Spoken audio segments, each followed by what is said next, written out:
My agency called me up and said, we would like you to go to New Hampshire. This guy, Barack Obama, he's going to speak there. You should go. And I didn't want to go.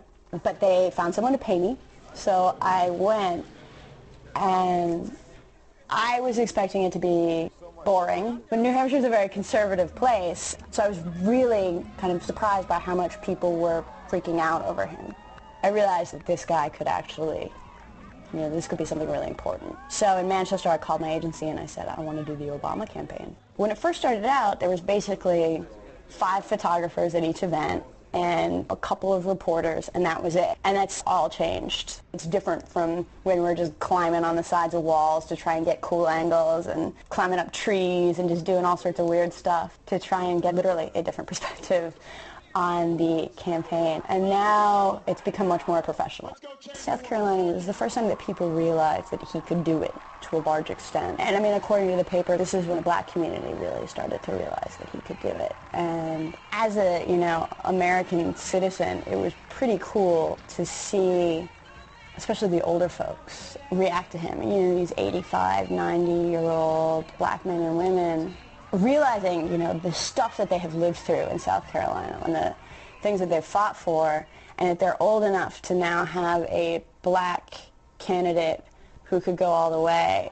And so some of my favorite pictures come from South Carolina.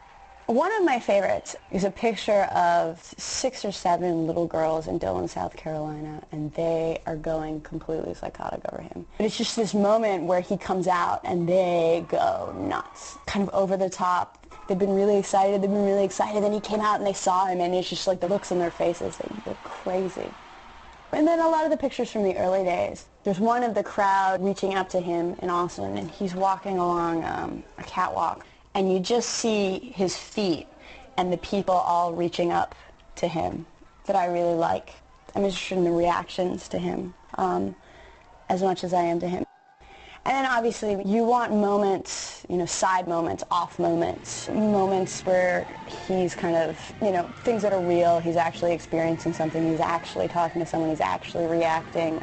I think that the thing that makes him an unusual candidate or, a story worth covering is the crowds. So I bought a chalkboard, I went up to people in the crowd, and I asked them to write a few words about why they supported Senator Obama, and then I had them pose holding the chalkboard. At first, every other person, hope, change, hope, change, hope, change. And you still get some of that. Because people do, I think, as corny as it is, that is why a lot of people are voting for him. But they also got more specific. I'm voting for him because of his position on alternative energies. I am voting for him because of his position on the education bill. It was kind of interesting to see how that happened.